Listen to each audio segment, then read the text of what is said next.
It is our intention to become political figures inside of the United Kingdom, and I will be aiming to be Prime Minister to fix the mess.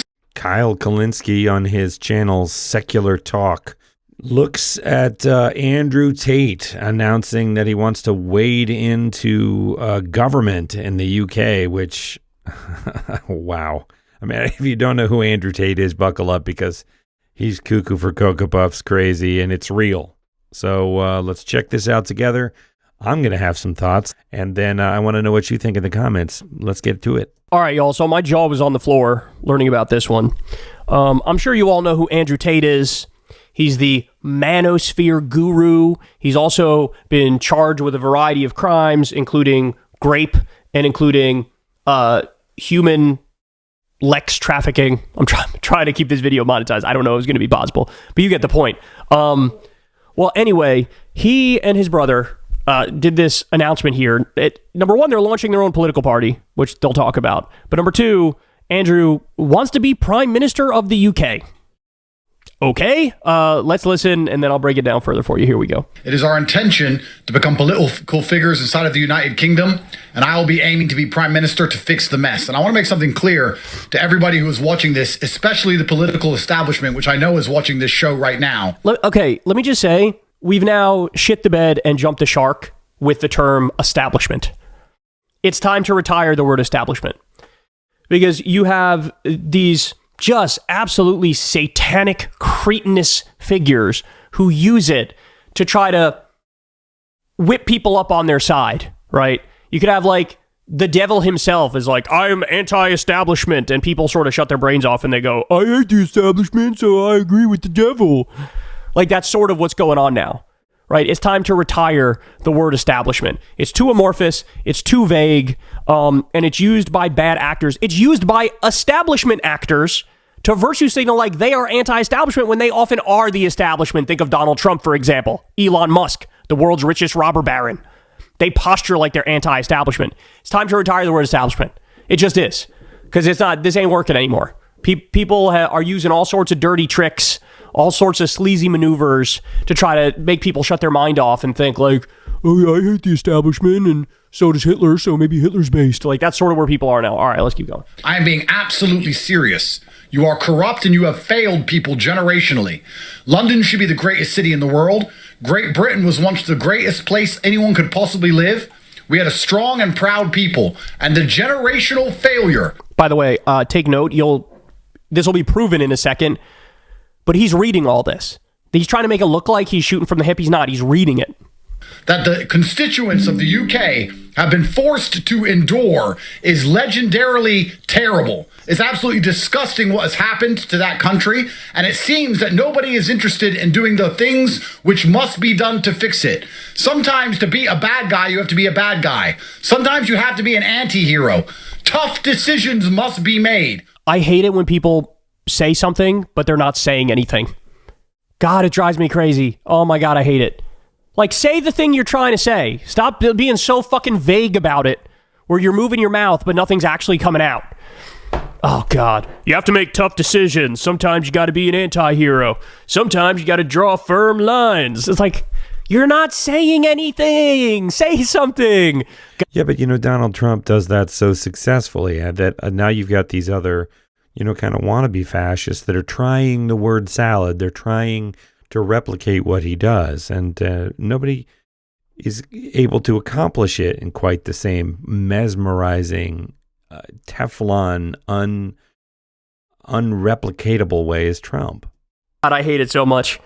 If I ever ran for office, I'd be the only person to ever actually tell people exactly what I want to do. Right? Yeah, we're going to do universal health care, Medicare for all. We're going to do Social Security check for all. We're going to do 4-day work week. We're going to do right to join a union. We're going to get money out of the political system and do what's called clean elections by giving people $100 or $200 voucher every election, and no more oligarchs buying politicians, etc. I'd be the only person to ever be like, here's actually what I'm going to do. None of this vague fucking flowery bullshit where you're saying nothing. Firm, hard lines must be drawn, and I can't seem to find faith in any other political party which is truly interested in doing what is required. Therefore, I will do it myself. What's required? You still haven't said anything.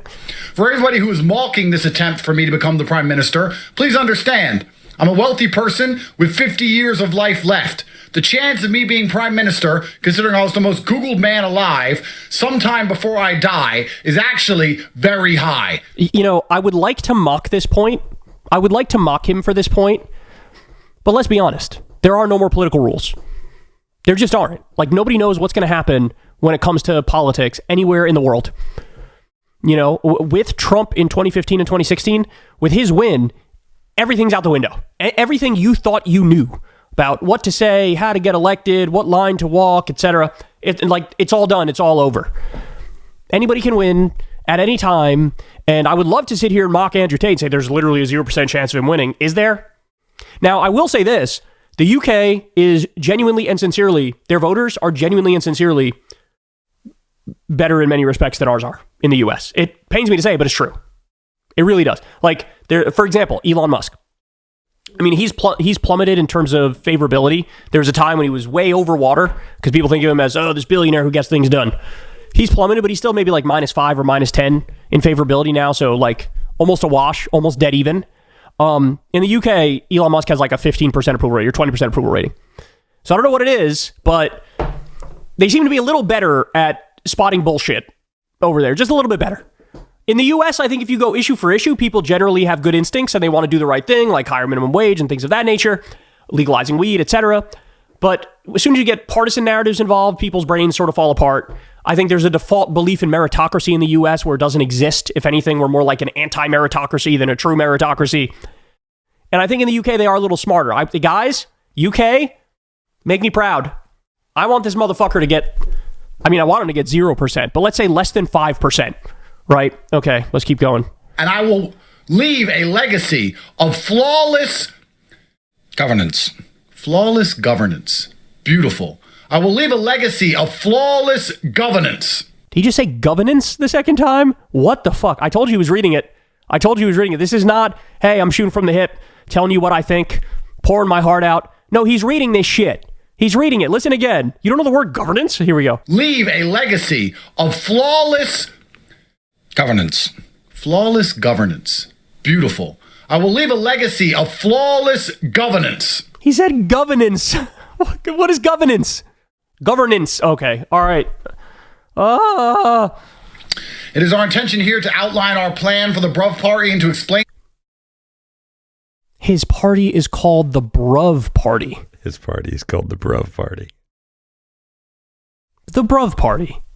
Okay. Is your platform going to be like, fuck these bitches and hoes? Is your platform going to be like bros before hoes? What are we doing here, dude? What are we doing? To our primary objectives, which we would implement as soon as we took power inside of the House of Commons.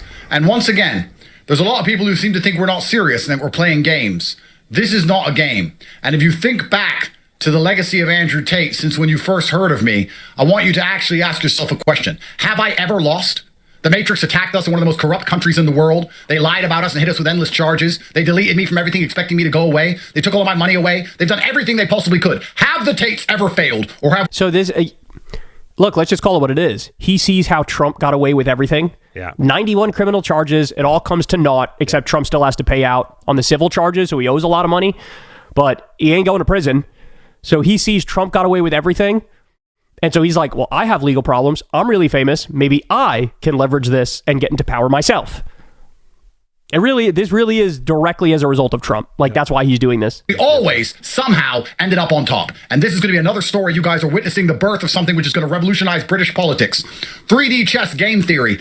My success, even if I do not become prime minister, will force the parties of the UK to address the issues they don't want to address. What issues? Be forced to discuss my point of view. They'll be forced to discuss the momentum that my party has managed to gather. What issues? Can you fucking one? Can you bring up one? Based purely on a message of competence and nationalistic policies. Again, you managed to say nothing. Competence and nationalistic policies. Can you give me any specific, one detail? They will be forced to discuss things that they've been trying to ignore for generations. And it is for this reason that truly I cannot fail. My endeavors will reward Great Britain, irregardless of the outcome of an election. Look, the big thing that all the right-wing assholes whipped up this fervor, Elon Musk did this, whipped up this fervor about Muslim grooming gangs in the UK. Is he referring to this like decade-old thing that they dragged out? I mean, for real, they're acting like Elon Musk is now tweeting about Keck. Like it's 2016 Sargon of Akkad cringe shit. That's what he's doing. And it sounds like he's sort of trying to ride the momentum of that. Ride the momentum of like, bro, I'm going to crack down on these Muslim grooming gangs who are committing all these crimes and these sex crimes against these poor women. Oh, well, isn't that interesting? Because here we have, I don't know how many of you guys remember this. Here's Andrew Tate, in his own words, describing what crimes he committed, what he did with this business he was running. Ready? Watch. And this guy right here is the lawyer. He's going to break it down for you. His words, not my words. And I'm not going to take it out of context. You're effectively taking girls, teaching them how to make unlimited money from home, and then making sure they give it all to you. So you're making sure that you're teaching girls how to make a shit ton of money. Right off the bat, he tells you his main goal is to have them work for him and him get all the money. Then I realized I had about 5 girlfriends, all smoking hot. And females are an asset. Why don't you work for me so we spend more time together? Or if you're doing what? So you'll have a webcam business. Oh, I don't want to do that. So, okay, I know you don't want to do that, but listen, come and let's have a meeting. Let's just talk about it. If you don't want to do it, don't do it. Fine. But let me explain it to you properly. In fact, I'll bring one of the girls who works for me. You, your bottom bitch, your new girl, you go out for fucking a nice dinner. Your bottom bitch is the one who does the selling. You don't do the selling. The girl has to hear from a girl. And this is where your bottom bitch has to be trained. That's why I said it's so important to have a good first girl. Remember Ghislaine Maxwell? That was the girl that recruited for Jeffrey Epstein.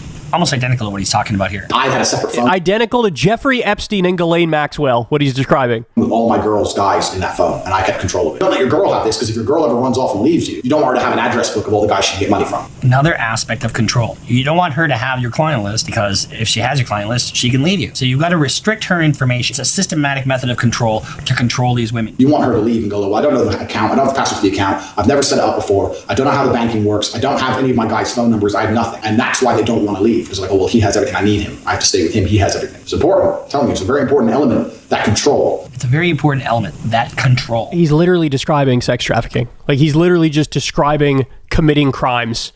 May as well tattoo Crimey McCrimington on his forehead. Yeah, I mean, there's a book called Pimp that outlines how you do it. Dave Chappelle talks about this book and reading this book in relation to his, he talks about it in his set, but that's what he's describing. You don't have every aspect under control. Tax is also another important element for controlling your woman. You're not going to pay anybody tax because you're getting paid in Bitcoin. You need to tell your girl that you're paying the tax, because girls are lazy and girls are stupid and girls don't understand how taxes work. And you're like, oh, okay, yeah, we made this much money, but I'm going to pay the tax to make sure we don't get in trouble. Now that allows you to do 2 things. One is another control element. See how that control is I've never seen anybody describe crimes so directly and so specifically. a recurring theme. Notice when he was trying to talk about the policies he would run on, 0 specifics, 0 details. When he's describing the crimes he committed, all the detail in the world. Over and over and over again. If I do it alone, I have to deal with taxes. Taxes are complicated. The control element. And he doesn't have respect for these women at all because he thinks they're stupid. It allows you to pay her a smaller percentage. So I used to pay my girls 30%. So for every $10,000 they made, I'd give them 3, and I'd keep 7. They thought they were on 50%, and I said that the disparity is because of taxes. If they say, why is it 50-50? I'm the one who knows what he's doing. I'm the one with the knowledge. I'm the da-da-da-da-da-da. Shut the fuck up. Go online. Print out some tax forms. I used to do this all the time. I used to print out some random tax forms and say, yeah, sign here, sign this. What is it? It's for the tax. You want to pay the tax or not? Throw them away afterwards. But they think something's happening. Something real is happening. Nothing's happening except me getting rich, bitch. Nothing's happening except for me getting rich, bitch. That's what he just said. So he's taking another 20% of what would have been their earnings, saying he's paying taxes, but he's not paying taxes.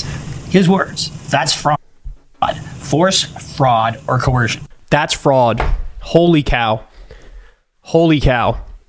You know, again, what's so crazy is you got Elon Musk and all these fucking assholes on the right, Jordan Peterson, all these jackweasels decided to bring up a decade-old issue. Oh, Muslim grooming gangs in the UK, bro. Muslim grooming gangs, bro. And, you know, Elon Musk is way overstepping his boundaries and calling for the government to be dissolved and telling the king to step in and assert control and saying the U.S. should take over the UK and just having a ketamine-induced meltdown. But this is the stuff they're talking about. Muslim grooming gangs and what they do to women in the UK. Andrew Tate is Muslim.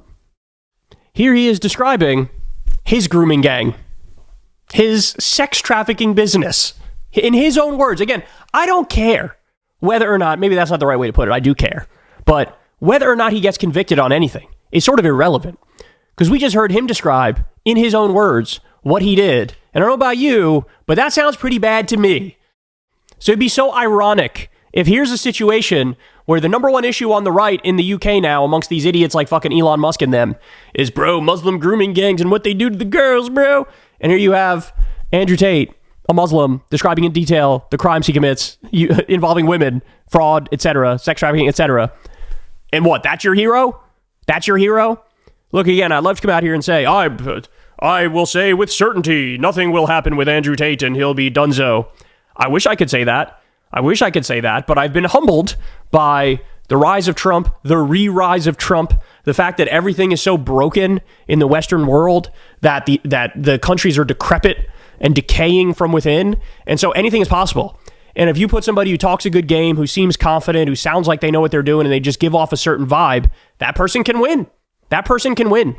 And, you know, I'm not exactly enthralled by the charisma of your run-of-the-mill British politicians.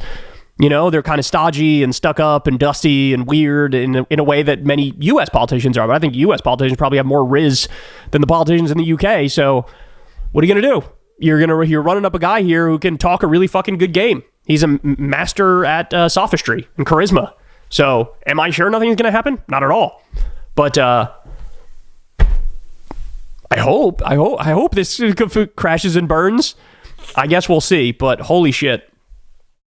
All the worst people are throwing their lot in politics. Maybe I misunderstand, but he seems to be giving Andrew Tate too much credit in terms of charisma. I understand he has a following, but he's just so singularly despicable. It's difficult for me to imagine that gaining any traction. But I like Kyle Kulinski. I was. Not so much the second time, but the first time I was wrong about Trump. I was just so certain this hateful clown didn't have a shot in hell, and here we are. Anyway, let me know what you think of the comments.